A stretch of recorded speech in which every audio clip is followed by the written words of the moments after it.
Welcome back to this week's episode of Sales 101.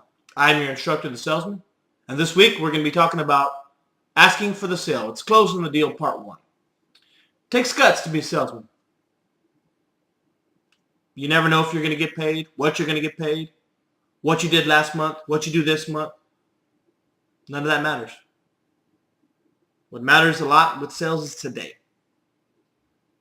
If you're chatting up a beautiful woman, and you think she's into you, and you ask for her phone number, and she laughs at you, it'll be pretty crushing. That's what I've heard. It can make you afraid to approach another woman for fear of that rejection. Being in sales is the same thing. In certain sales fields, like telemarketing or car sales, you suffer a metaphorical beatdown by prospective customers all the time. After a while, it can be very discouraging, and one can begin to be afraid to even ask for the sale anymore. Don't be afraid of no. No customer says yes right away. If every customer walked in and pointed and said, hey, I want that one, I'll pay full price, give it to me for sticker, then everyone would be a salesman. In fact, they probably wouldn't even need us. Sales doesn't work that way. You can't be afraid of no. In fact, you should be excited when they say no, because that means you're on your way to making a sale. You know, some people say that the salesman's job doesn't begin until the customer says no. I think I saw that on a movie or something. It's a good point. To be a good salesman, one must be a little delusional. What I mean by that is, no matter how many times you are rejected, you must still believe that the customer loves you and still want to purchase your product. Always ask for the sale. Always. Some people assume the sale. And in most cases, I agree. What I mean by that is you don't ask a customer, do you want the product? Instead, ask, where you want to pick this up when it comes in, or do you want it to be delivered to your home? You assume that they're going to buy it. All you need to take care of is just the details. In car sales, you can say something along the lines of, go ahead and follow me in and we'll get this paperwork started. Or follow me and we'll get you your new car today. Just like Alec Baldwin's character says in Glengarry Glen Ross. I don't know if y'all seen the movie. It's an older movie. It's about 20 or so years old. But it's got an acronym, ABC, always be closing. Always be closing. Always be closing the sale. Closing the sale is the most important, but the most difficult part of the sale. A person is shopping for something because they need it. And they are going to buy. Whether or not they buy from you is up to you. But they will and they are going to buy something from someone. And it might as well be you. You are not forcing a customer to do something against their will. They have the right to get up and leave anytime they want. There are two ways to go about closing a sale. And it depends on your profession, on which one you want to do. Some professions, when you try to go and close, you ask for the sale and the customer objects, you overcome their objection and ask for the close again. In other situations, they don't throw an objection out. They just flat turn you down and say no.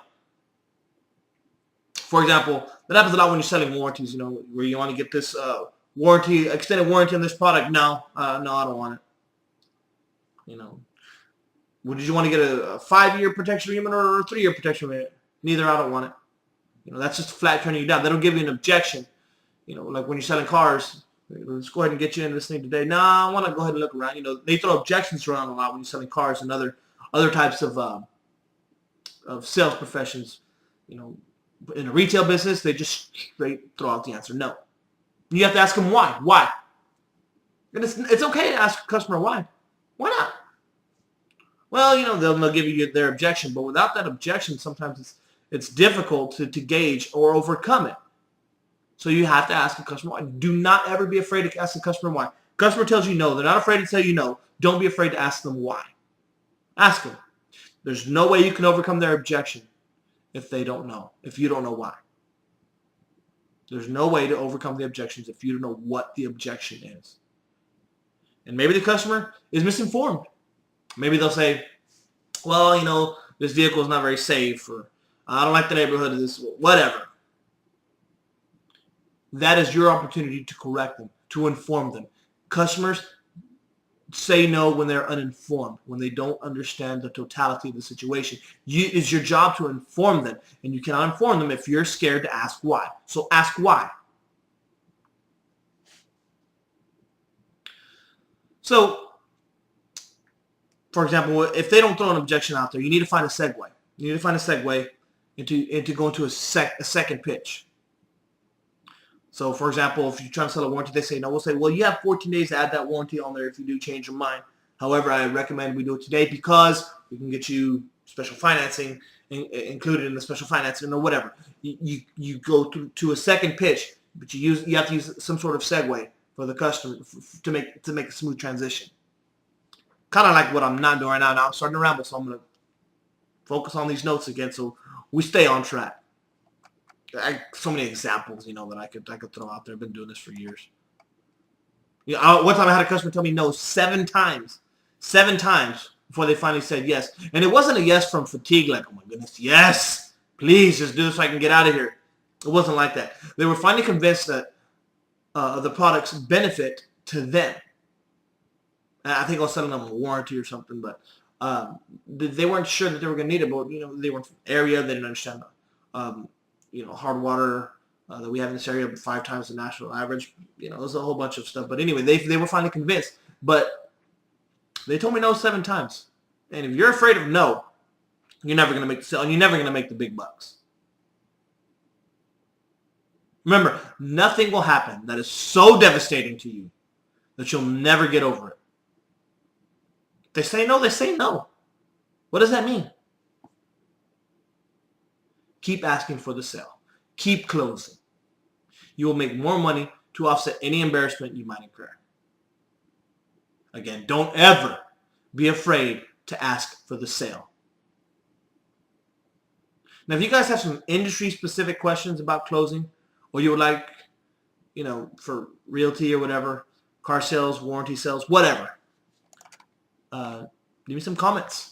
Send me some messages. I'd be happy to respond to you guys. Thanks again for watching Sales 101 with the salesman. And I look forward to increasing your bottom line. Again, do not forget to subscribe.